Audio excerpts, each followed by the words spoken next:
नमस्कार दोस्तों, स्वागत है आपका अपने प्लेटफॉर्म एनसीईआरटी बाय विक्रम पर। तो ये हमारी जो एनसीईआरटी की सीरीज है line by line explanation all NCERT, ये ऐसे ही चलती रहेगी और ये वीडियो स्पेशल डिजाइन किए जा रहे हैं मेरे साथी अध्यापकगण के लिए और जो बच्चे सिविल सर्विस की तैयारी करते हैं उनके लिए। तो मैं आशा करता हूं कि आप वीडियो को शेयर करेंगे। तो चलिए आज का जो लेक्चर है वो हम स्टार्ट करते हैं। देखिए, हमने पिछले जो पार्ट था उसमें पढ़ा था कि सरकारों को हम किस प्रकार अलग अलग कर सकते हैं, मतलब सरकारों में क्या अंतर हो सकते हैं, उसके आधार हमने कवर कर दिया था। तो यदि आपने पिछला पार्ट नहीं देखा तो आप प्लेलिस्ट पे जाइए, वहां से अलग से प्लेलिस्ट बना रखी है ताकि आपको ढूंढने में कोई भी प्रॉब्लम न हो। तो आज हम पढ़ेंगे लोकतंत्र के मूलभूत सिद्धांत कि जो लोकतंत्र है वो सबसे लोकप्रिय स्वरूप बन गया अधिकतर देशों में क्या है, लोकतंत्र है। अध्याय में हम बाद में लोकतांत्रिक सरकारें भी अलग अलग होती हैं, देखेंगे कि लोकतांत्रिक सरकार किस प्रकार अलग अलग हो सकती है।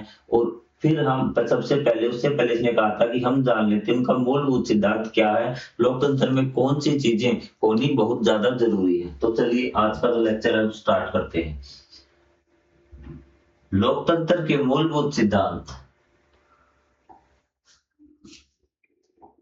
लोकतंत्र में समानता का अर्थ है प्रत्येक व्यक्ति को समान व्यवहार पाने का अधिकार। इसका अर्थ है कि सभी व्यक्तियों को शिक्षा और स्वास्थ्य जैसी सुविधाएं समान रूप से मिलनी चाहिए, सभी व्यक्ति कानून के समक्ष समान हो। तो पहला मूलभूत सिद्धांत आपका है समानता। लोकतंत्र में क्या है, समानता। फिर दूसरा है आपका स्वतंत्रता। लोकतंत्र में स्वतंत्रता से तात्पर्य नागरिकों को स्वयं चयन करने और अपना मत अभिव्यक्त करने का अधिकार है, कि उनको मत का प्रयोग करने का और चुनने का अधिकार है, वो स्वतंत्र रूप से होना चाहिए, उन पर किसी प्रकार का दबाव नहीं होना चाहिए। समानता और स्वतंत्रता।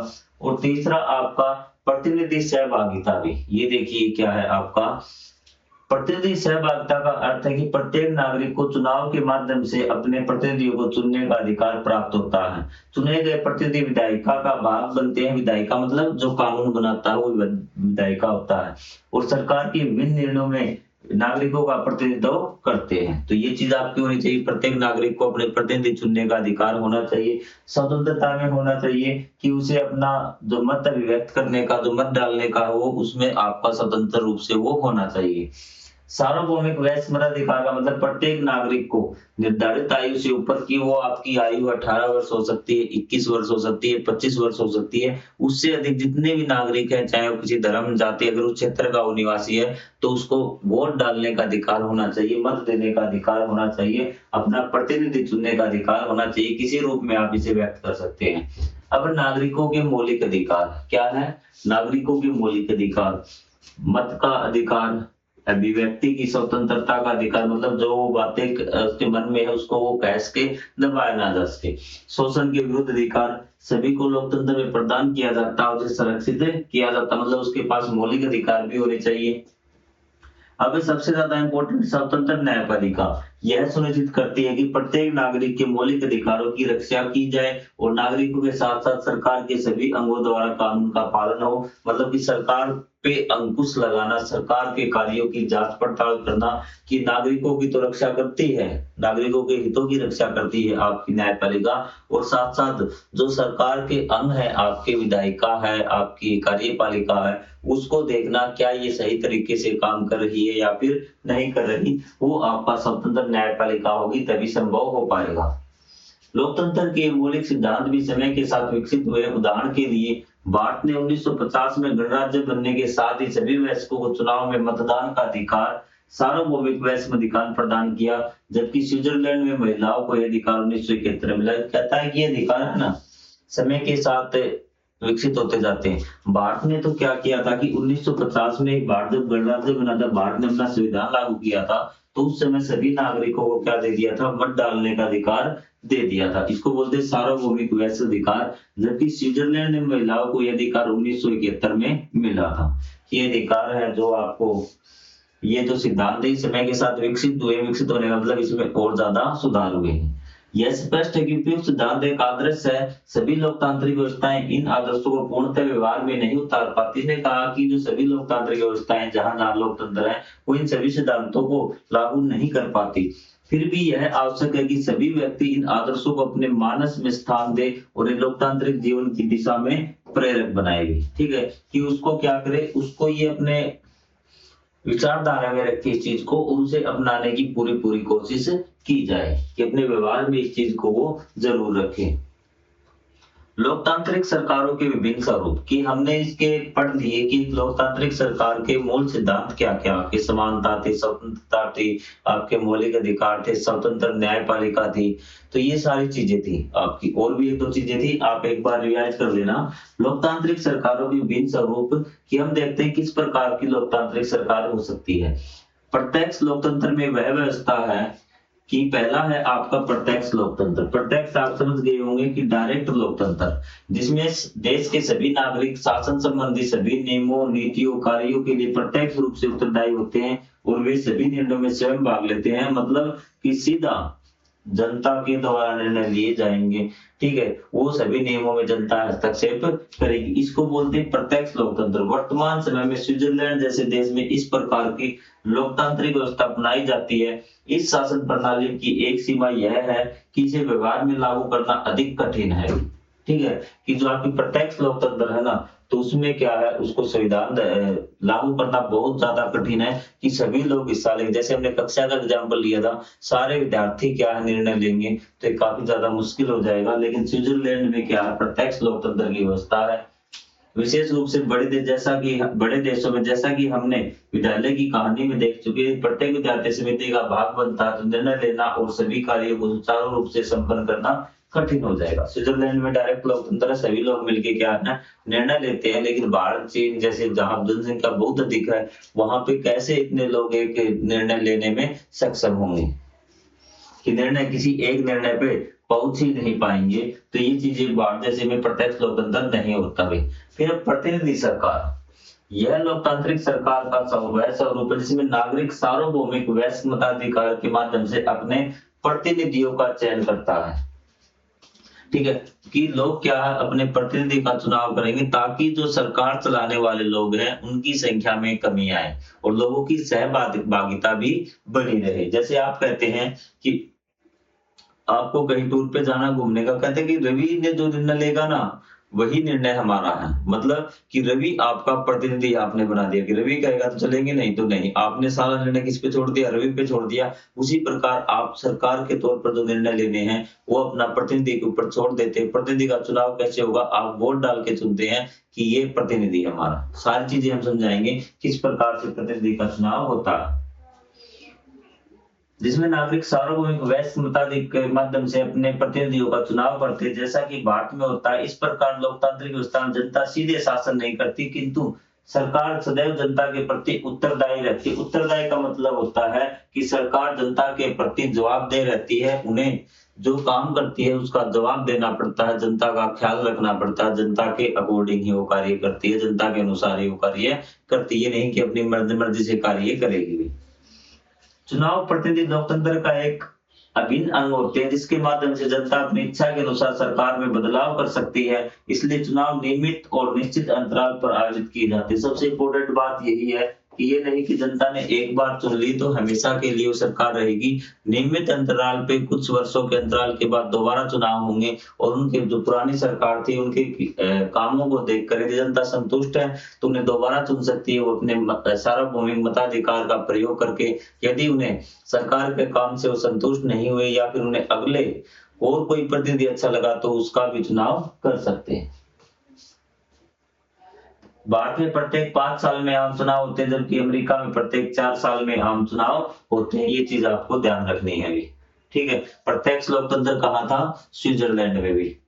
जैसा कि आपने आर में पढ़ा, लोकतंत्र समय के साथ विकसित हुआ और इसकी विशेषताएं भी परिवर्तित हुई। आज भी लोकतांत्रिक व्यवस्थाओं के कार्य करने के तरीकों में भिन्नता पाई जाती है। याद रखना आवश्यक है कि जब इन देशों ने लोकतंत्र अपनाया तो उनके पास लोकतंत्र के वे सभी सिद्धांत नहीं थे जिसे रूप में आज हम उन्हें समझते हैं। मतलब कि स्टार्टिंग में जो थे उनके पास, जो आपने सिद्धांत पढ़े हैं, सार्वभौमिक लोकतंत्र, मताधिकार का है, समानता का है, स्वतंत्र न्यायिक व्यवस्था का, वो सारे मूल सिद्धांत नहीं थे। इन्होंने लोकतंत्र लागू कर दिया, लेकिन धीरे धीरे वो सारे संविधान जो आपके सिद्धांत है वो अपने लोकतंत्र में शामिल कर रहे हैं। जैसे आपने स्विट्जरलैंड का सुना था, स्विट्जरलैंड में पुरुषों को मत डालने का अधिकार था, लेकिन वो आपका सार्वभौमिक मताधिकार नहीं हुआ ना, क्योंकि महिलाएं रह गई। लेकिन 1971 में जब महिलाओं को मिल गया तो सार्वभौमिक मताधिकार का सिद्धांत उसके लोकतंत्र में शामिल हो गया। उदाहरण के लिए ब्रिटेन में प्रभावी सार्वभौमिक वैश्य मताधिकार 1928 में लागू हुआ और संयुक्त राज्य अमेरिका में 1965 में लागू हुआ। ये चीज आपको देखनी होगी कि बाद में अब इन्होंने लोकतंत्र की स्थापना कब हुई थी ये और देख लीजिए भी कि अमेरिका में 1787 में हुआ, स्विट्जरलैंड में 1848 में, भारत में 1947 में, जर्मनी में 1949 में, केन्या में 1964 में, नेपाल में 2008 में। ये बिल्कुल आपका ताजा लोकतांत्रिक है भी 2008 का इन देशों में सभी में। चीजें क्लियर हो गई आपको या फिर समझ में नहीं आ रही है? आज अधिकांश लोकतंत्र प्रतिनिधि लोकतंत्र की प्रणाली को अपनाते, किंतु प्रत्येक लोकतंत्र का कार्य करने का तरीका अलग हो सकता है। प्रतिनिधि लोकतंत्र के दो प्रमुख स्वरूप होते हैं भी, ठीक है। तो इसने कहा कि सरकार लोकतांत्रिक हो गई, लेकिन जो सरकार के कार्य करने के तरीके हैं वो अलग अलग हो सकते हैं। तो आपने लोकतंत्र सरकार किस प्रकार अलग अलग हो सकती है, लोकतंत्र के प्रकार आपने समझ लिया, लोकतंत्र के सिद्धांत आपने समझ लिया, आपने प्रत्यक्ष लोकतंत्र और प्रतिनिधि लोकतंत्र दो प्रकार आपने समझ ली। अब हम देखते हैं कि इनके कार्य करने के तरीके किस प्रकार से हो सकते हैं। तो लोकतंत्र जो सामान्य प्रतिनिधि लोकतंत्र के दो प्रमुख होते हैं। प्रतिनिधि लोकतंत्र होता है ना, वो दो प्रकार का होता है। पहले आपने लोकतंत्र पढ़ा, प्रत्यक्ष लोकतंत्र और प्रतिनिधि लोकतंत्र। अब प्रतिनिधि लोकतंत्र में भी दो भाग हैं, वो आप समझिए भी। इस प्रकार की सरकार में कार्यपालिका के सदस्य विधायिका का भी हिस्सा होते हैं, जैसे भारत में प्रधानमंत्री और मंत्रिपरिषद के सदस्य भी होते हैं। तो इन कहा कि संसदीय जो लोकतंत्र होता है ना, इसमें सरकार में कार्यपालिका के सदस्य विधायिका का भी हिस्सा होते हैं। जो कार्यपालिका जो आपके प्रधानमंत्री मंत्री जितने भी है ना, ये मंत्रीगण, ये क्या है, कार्यपालिका का भी हिस्सा होते हैं और ये संसदीय प्रणाली का भी हिस्सा, मतलब विधायिका का भी हिस्सा होते हैं। मंत्रिपद जो आपके मंत्रिपरिषद विधायिका के प्रति उत्तरदायी होते हैं तब तक कार्य करती जब तक उसे विधायिका का विश्वास प्राप्त रहता है। इसने कहा जो मंत्रिपरिषद है ना, जो मंत्री बनाए गए हैं वो विधायिका के प्रति उत्तरदायी होते हैं। किसके प्रति? विधायिका के प्रति। मतलब उन्हें जो विधायिका आपकी सांसद जो प्रतिनिधियों का ग्रुप है उसको विधायिका कहा जाता है, उसके प्रति उत्तरदायी होते हैं। और वे तब तक मंत्री बने रहेंगे जब तक उसे विधायिका का विश्वास प्राप्त होता है। जब तक विधायिका उनको क्या, अगर विधायिका सहमत है तो मंत्रिपरिषद रहेंगे, अगर विधायिका सहमत नहीं है तो वो मंत्रिपद नहीं रहेंगे। भारत में जब तक मंत्रिपरिषद को लोकसभा विश्वास प्राप्त रहता तब तक कार्य करती है। इसने कहा कि जो मंत्रिपरिषद है लोकसभा में विश्वास प्राप्त रहता है, मतलब उनको बहुमत 2/3 से ज्यादा अगर संख्या उनके पक्ष में सदस्यों की तो उन्हें बहुमत प्राप्त है, तब तक वो कार्य करती है। इस प्रकार की सरकार जनता में केवल विधायिका के सदस्यों का ही निर्वाचन करती है, न कि कार्यपालिका का। विधायिका के कुछ चयनित सदस्य ही मंत्री बनते। इसने कहा कि इस प्रकार की जो सरकार होती है ना, उसमें क्या होता है कि जो आपकी सरकार है, जो सदस्य हैं वो किसका चयन करते हैं? सिर्फ विधायिका के सदस्यों का ही चयन करते हैं। वो कार्यपालिका के सदस्य नहीं चुन सकते, क्योंकि कार्यपालिका के सदस्य वो विधायिका में से ही निकल के आते। जो विधायिका के सदस्य हैं वही कार्यपालिका के सदस्य बनते हैं। चीजें क्लियर हो रही होंगी अब तो आपको बिल्कुल अच्छी तरह से। और आपको कार्यपालिका सदस्य समझ में आया क्या? कार्यपालिका क्या बता रहा था कि जो उन नियमों को लागू करते हैं वो भी आपके मंत्री हो गए। देखिए जो आपके भारत में देखिए आपके सांसद चुन के आते हैं भी, सांसद की सदस्य शायद 543 या 545 होगी।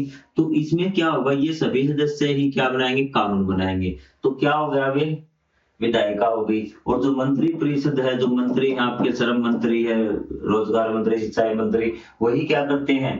कार्यपालिका सदस्य हो गए। ये मंत्री कौन बनते हैं? विधायिका के सदस्य दो बंदे जो चुन के आते हैं। तो आपको आगे कि आप विधायिका के सदस्यों का तो चुनाव करते हैं, क्या कार्यपालिका के सदस्यों का आप चुनाव करते हैं? आप नहीं करते।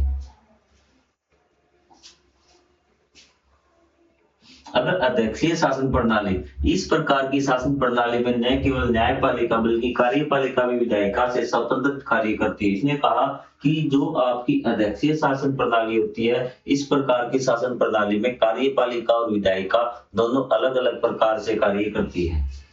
राष्ट्राध्यक्ष का चुनाव जनता द्वारा किया जाता है, इसलिए राष्ट्राध्यक्ष को अपना पद बनाए रखने के लिए विधायिका के समर्थन की आवश्यकता नहीं होती। इसमें क्या है, उसको विधायिका की कोई आवश्यकता नहीं होती। वो क्या है, अपना जो शासन है, जो राष्ट्र का अध्यक्ष है, वो कौन चुनती है? जनता चुनती है। सीधे क्लियर आपकी।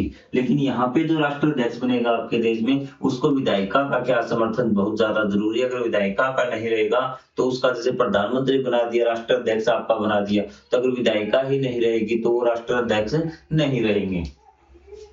लोकतांत्रिक सरकार के विभिन्न स्वरूपों की संरचनाएं अलग अलग होती है। आप अगले पृष्ठ की तालिका 9.1 में इन मूलभूत अंतरों को समझ सकते हैं। आगे हम अंतरों को समझेंगे किस प्रकार से अंतर हो सकते हैं। तो क्या आपको लोकतांत्रिक सरकार के दो प्रकार समझ में आ गए? एक जिसमें क्या होता है कि अध्यक्षीय शासन प्रणाली होती है, और दूसरा आपका संसदीय लोकतंत्र, जैसा कि आपका भारत में संसदीय लोकतंत्र है, और जैसे आपका अन्य देशों में क्या है, अध्यक्षीय शासन प्रणाली है। आप जरूर बताएं अगर आप सिविल सर्विस की तैयारी कर रहे हैं तो अध्यक्षीय जो शासन प्रणाली है वो किस देश में लागू है। कार्यपालिका से आप क्या समझते हैं? कार्यपालिका सरकार का वह अंग जो कानून को लागू करवाने के लिए उत्तरदायी होता है। इसके चुनाव की प्रक्रिया विभिन्न देशों में अलग अलग है। देखिए, राष्ट्राध्यक्ष आपने चुन लिया, हमारे देश की तो आपको पता चल गया संसदीय कार्य प्रणाली है, ठीक है। लेकिन अन्य देशों में जो कार्यपालिका मतलब जो मंत्री हैं जो लागू करवाते हैं नियमों को, वो कैसे उनका चुनाव होता है ये हम देख लेते हैं। भारत में क्या है, कार्यपालिका, प्रधानमंत्री और मंत्री परिषद। तो इनका चुनाव कैसे होता है? निम्न सदन उच्च सदन से अधिक शक्तिशाली होता है। जो लोकसभा सदन है ना, वो राज्यसभा से अधिक शक्तिशाली होता है, ये आपको पता चला। न्यायपालिका और विधायिका से स्वतंत्र ये अलग होते हैं। न्यायपालिका होती है ना, वो अलग होता है, ठीक है। और ये जो प्रधानमंत्री और मंत्री परिषद है ये इसके द्वारा ही चुने जाते हैं, इनमें ज्यादा अंतर नहीं होता। ये बात आप समझना कि भारत में ये क्या है, होने तो चाहिए स्वतंत्र, लेकिन स्वतंत्र नहीं होते, विधायिका ही वो कार्यपालिका का चुनाव करती है। ये बात आपको समझनी होगी।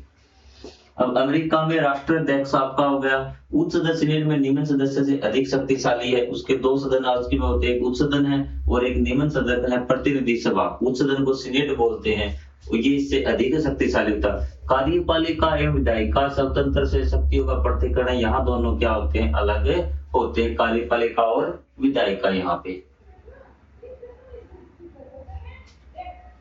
ठीक है। इसका भी क्या है, अलग है। जो न्यायतंत्र है वो क्या है, अलग है। राष्ट्राध्यक्ष इसमें होता है, ठीक है, एकल सदन है। इसमें कार्यपालिका विधायिका से स्वतंत्र शक्तियों का पृथक्करण इसमें भी अलग है। प्रधानमंत्री ऑस्ट्रेलिया प्रधानमंत्री मंत्री परिषद है।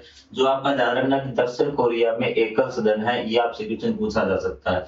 उच्च सदन और निम्न सदन दोनों ही समान रूप से शक्तिशाली है आपके ऑस्ट्रेलिया में।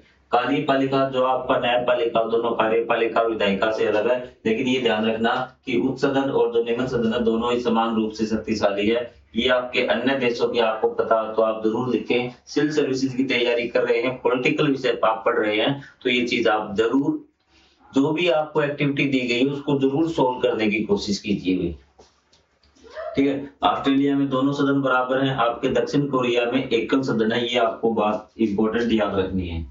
अब हम बात करते हैं विधायिका। कार्यपालिका आपने समझ लिया। विधायिका सरकार का वह अंग जो कानून बनाने के लिए उत्तरदायी होता है। आपको विधायिका पता चला, कक्षा 6 में हमने पढ़ दिया था कि आपका विधायिका, कार्यपालिका और न्यायपालिका। विधायिका कानूनों का निर्माण करती है, उनको बनाती है, कार्यपालिका लागू करती है। और कोई भी विवाद वगैरह होता है तो उसको सरकार के जो निर्णयों को कौन देखती है, वो न्यायपालिका आपकी देखती है। न्यायपालिका स्वतंत्र रूप से भारत देश में कार्य करती है।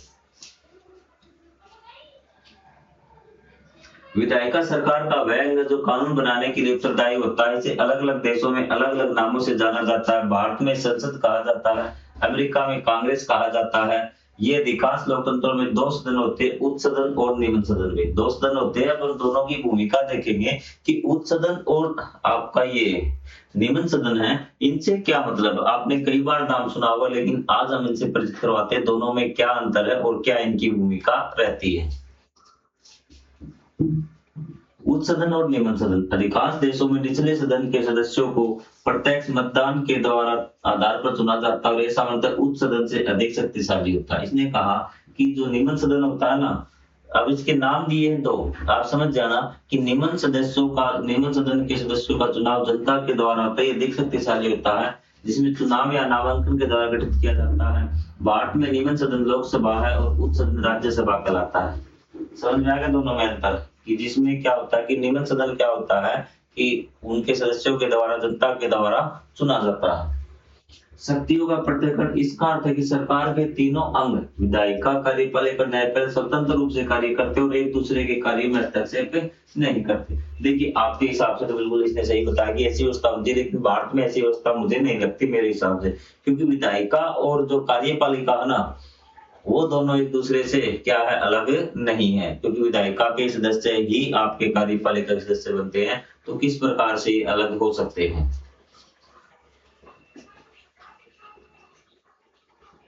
कैट में रूप में अपनी पसंद के दो अलग अलग देशों का चयन करें, ऊपर से देखना कि कौन सी आपकी सही है।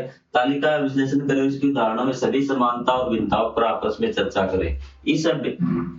इस अभ्यास में आपने अवश्य ही समझा होगा कि लोकतांत्रिक सरकारों के विभिन्न स्वरूपों की गठन, संरचना और कार्य करने की विधियां अलग अलग होती है।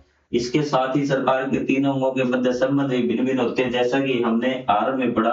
कुछ विशेषताएं जैसे समानता, स्वतंत्रता, सार्वभौमिक वैश्य मताधिकार आदि सभी लोकतंत्रों के समान रूप से विद्यमान रहते हैं भी। तो ये आपको देखना है भी।